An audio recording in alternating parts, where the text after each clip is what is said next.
Hi folks, this is DoomQC89 and welcome to another Subsistence video. Today we're going to talk about the Alpha 61 that just went out on June 2nd. I've done a stream discovering this, the new stuff from the update. So if you want to see it, it's on my YouTube channel. Now, so it's gonna be today. It's gonna be basically a breakdown of everything that's new, what I've discovered about it, the question I had and I experimented with. Normally, there's in each alpha of Subsistence, there's like one big feature and a bunch of small quality of life improvements, small adds, small additions or stuff to the game. In that case, we have like I'd say two big features and a bunch of quality of life improvement.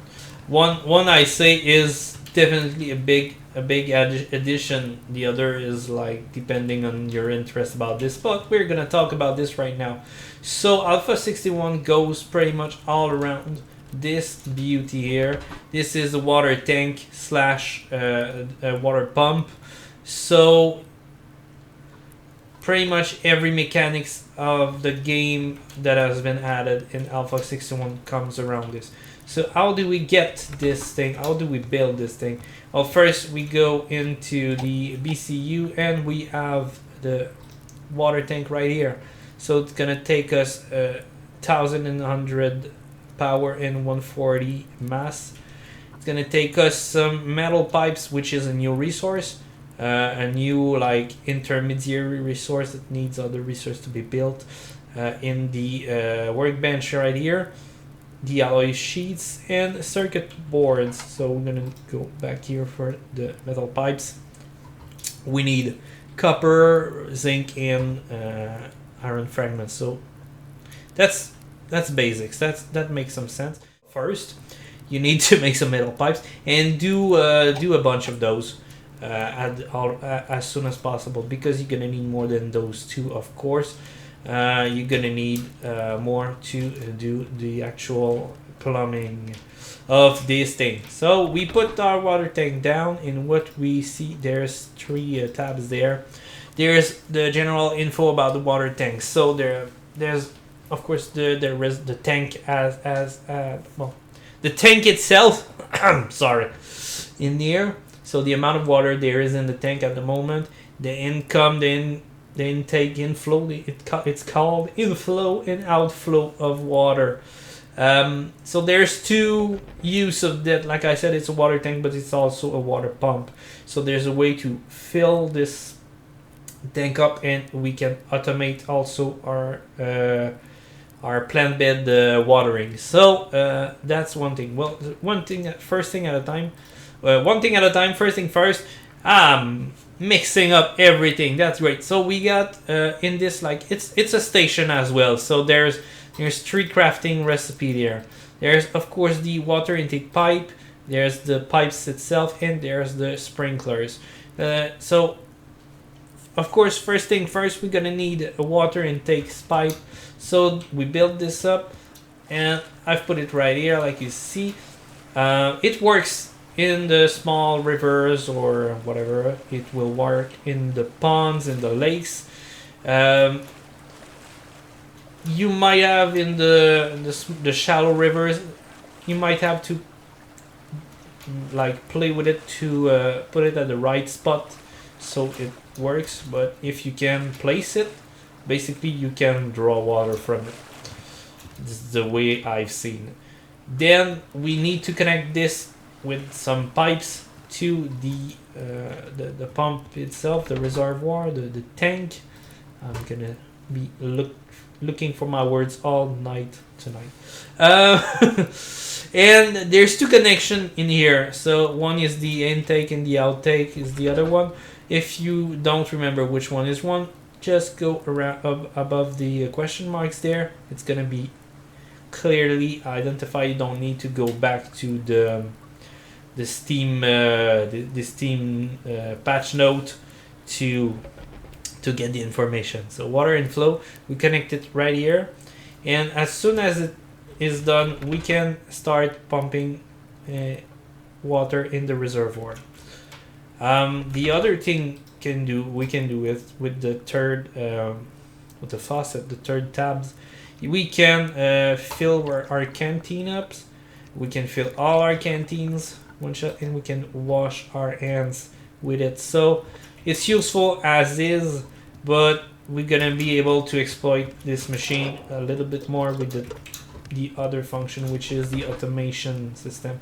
As you've seen, it is unsafe water to drink when what you pump, of course, because you're just pumping it. There's no filtration system as of yet, because Colgame said in the patch note that it's possible he's gonna have an upgrade possible for this water tank to make purified water or to purify it. I don't exactly know.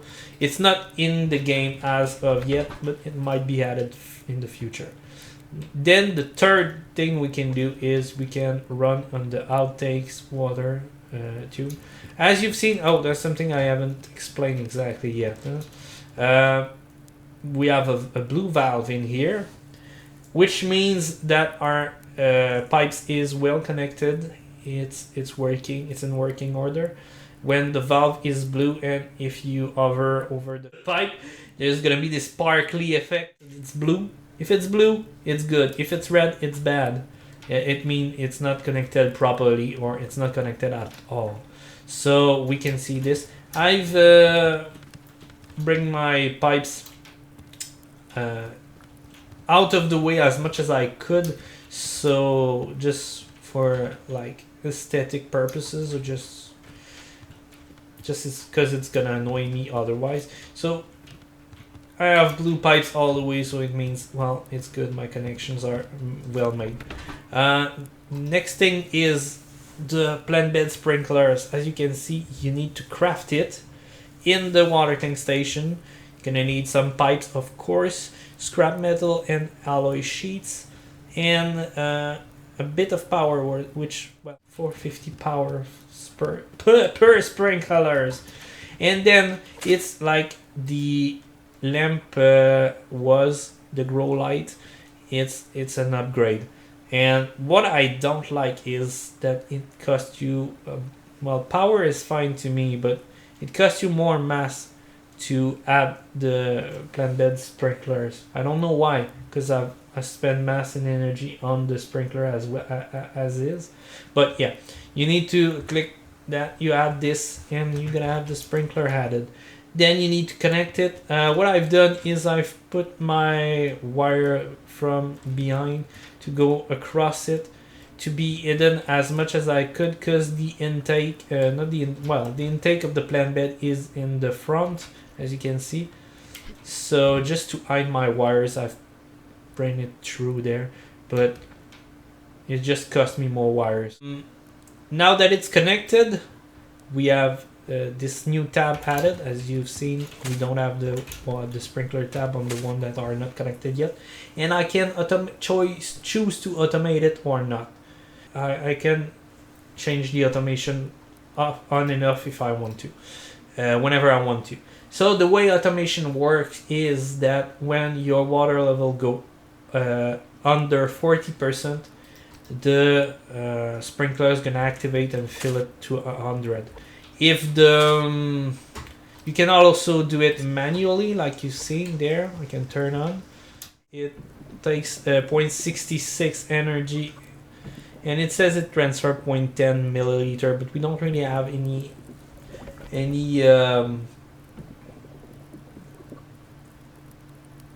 measurements of water so far in the game, in our like in the canteens. So it costs 0.66, but only when the sprinkler is working.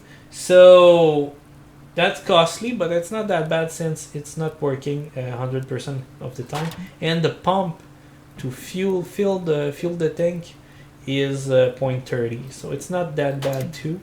So the sprinklers are automated, but the pump doesn't seem to be. That's the thing I wanted to try and see. Like, the sprinklers go automatic at 40%, Does the pump do the same thing? But I seem to be around 40% at the moment, and it doesn't seem like it. That's like fill my. This is 50. This would be 40. No, so I don't think so. You kind of need to check the water level you have in your pump if you don't want to if you don't want your automation system to go down. But still, we have this is a big upgrade on the time it's gonna take to take care of our plants. Since you can grow your plants without fertilizer, it's just slower. But if there's no water, they just won't grow up. So that's the most important part. You can still use the water from the rain as a source of water, even if you got your sparkler. You just, you know, I hate this word.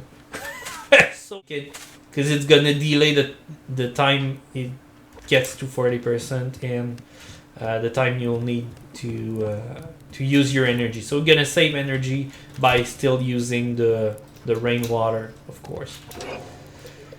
So that's still something good. So that's pretty much it about the water system in the game. I've tried some stuff like, does it work in the winter? Yes, it does. Even if the river is frozen, I was able to pump water in. I thought maybe it would be working in the pond and the lakes since there's only a sheet of ice on the top and there's water under. But even in my little river, I guess there's no way to differentiate in the game what's the depth of the water and if it's totally frozen or not. That's probably why it is. Maybe it's gonna change in a later time, but it's nice to know that I can pump water even if it's the winter. The other thing is that I wanted to say is you sadly can't automate the water for your chicken coop or your animal housing, whatever you call it. At the moment, there's no possibility to upgrade it to have a connection where you can like fill a kind of reservoir, so they always have water to drink. So that's a bit disappointing. I think maybe it's gonna change in the future. Maybe it's something you can add a little bit later. Also, have you noticed? I know I'm not the only one who did. That when you go in the menu now, the rest of the image goes the second big feature of the game. Moving on, my lack of vocabulary is the achievement system. There's now an achievement system in the game. There's 46 achievements at the moment. It's not very deep. It's not just some complicated things. It's like get a number of logs, a number of kill a number of wolves, a number of kill with each weapon and stuff. There is we won't be able to see it because I just have game capture on at the moment. But there's as you see in the menu, there's an achievement tab. We can see I got 7 of 46 at the moment. If you click on it, you're gonna open the tab from Steam, the achievement tab from Steam. What to say about this? Well, some people don't really care about achievements. Some do. I think it's a nice addition. I'm not really like an achievement hunter, but well, I figure it's gonna add some like a little something for people who are playing a game for a year or something new to add and to go for it and to challenge them to get the achievements. Some of them are, like I said, basic. Some of them are more specific. Like there's one about hunting a deer with one shot with a bow in the head. So that's kind of cool. The one thing is even whatever you've done before in the game, it won't be accounted for in the achievement progression. So I start at 0 like everybody else, which is like good and bad at the same time. Like I said, it's gonna give you a reason to go after these achievements, and so that's pretty much about everything about the big features there is in the game at the moment. So other new stuff that have been added, as you can see, there's now a distance marker for every like BCU icon, and there's also a distance gonna be added for the death icon. Get back your backpack when you die, the little skull. It's now there's now a distance marker in added, so that's great. Another stuff that have been added is there's now 44 rounds caliber incendiary rounds, so might be making me using more the 44. It's not, like I said, it's really it's a good weapon. It's not my type of gun. I don't really like it personally, but with incendiary round, this mitigates a little bit of problems I have with the gun. So it's basically the same resources, same thing as the rifle incendiary round that we can use in the Winchester. Same amount of resources, ammo, casing, and gunpowder, but you add 4 phosphorus,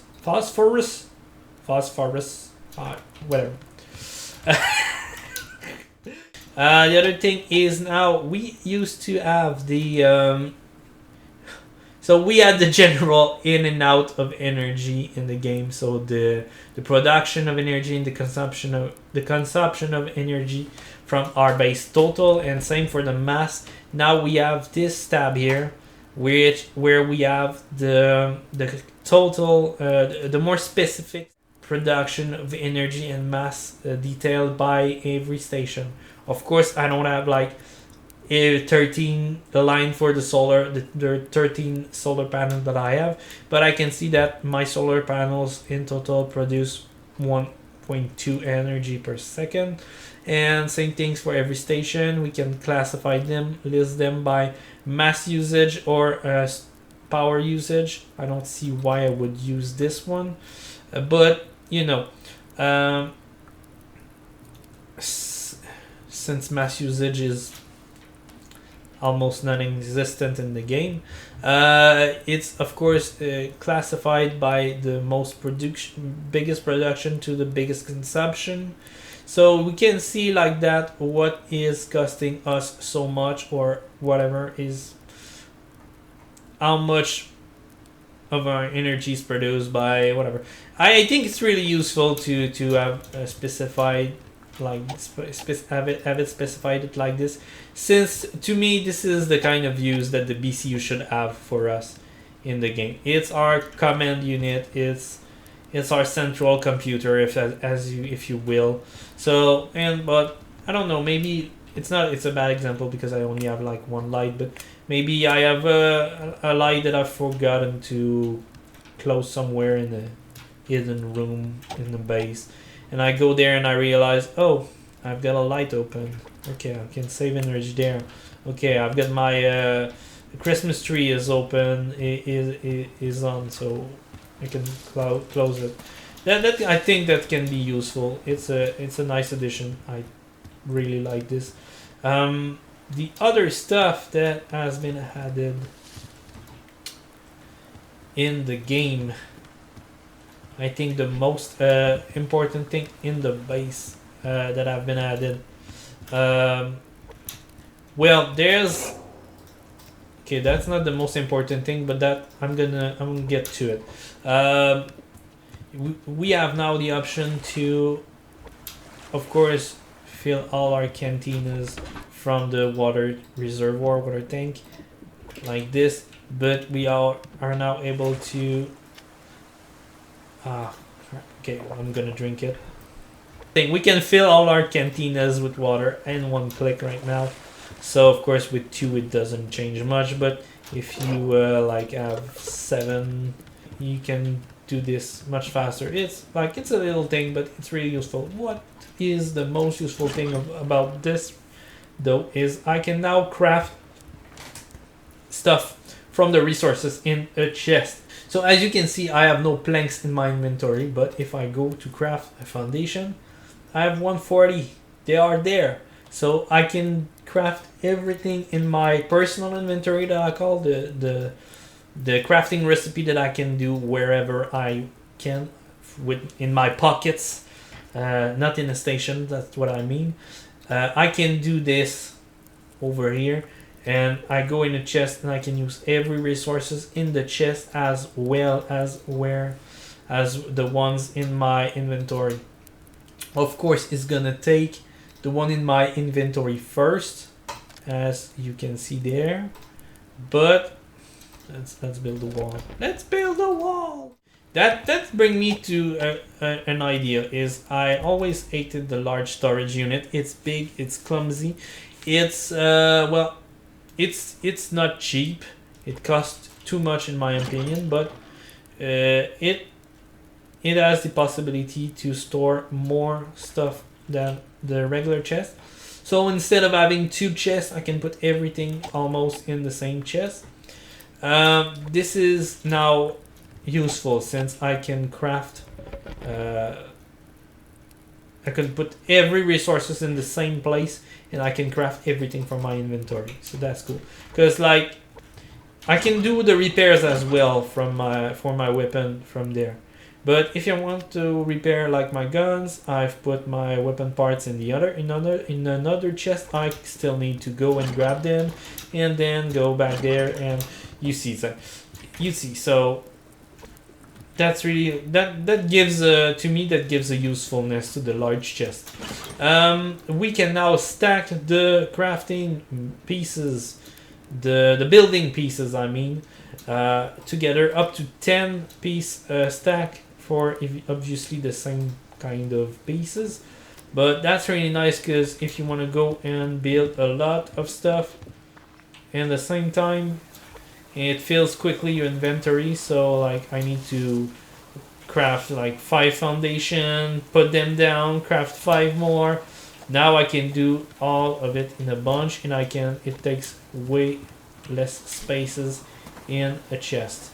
I used to not keep some foundation, some building pieces in a chest just because it takes so much space. I don't want to do that. So that's one of the biggest upgrade quality of life changes that have been made. The other one that is really awesome, we're gonna go and see this wolf right there for an example, is that you can, there's now a quick take call button for the carcasses and for the chests as well. So let's get this dude. So the old ways to do is you butcher them, and then you go here and you click take all. Now we can hold E to butcher or to loot to unlock the chest, and then you hold R for half a second and we loot everything, and all I have to do is release R and bam. So it goes much quicker. Oh, there's a chest there. That's nice. I don't want to go around. Oh, we're gonna have some company, aren't we? So yeah, like you've seen me, that's, you're gonna see how fast this is. I loot and I go, and he's none the wiser, or he is, but whatever. So it's gonna keep me in a like vulnerable states for far less time than it used to be, because we need to, well, like you're there, you loot a chest, there's a wolf running towards you, you see it, and you try to click as fast as you can to loot the chest, and then for not getting bitten in the face, and now it's much faster. So this is really, really useful. That's really something I love. It's gonna take me a while to get used to it, and to, so that's pretty much the one of the coolest new feature as for a quality of life improvement that has been added. I'm pretty sure I've been around everything that's new in the game. I hope you enjoyed. If you have any question about Alpha 61, any comments about it, your opinion about it, or whatever, just give them to me in the comments. If you have any question about anything else about Subsistence as well, don't hesitate to send me a question in the comments. So it was Doom QC89. I hope you enjoyed. See you soon. Bye.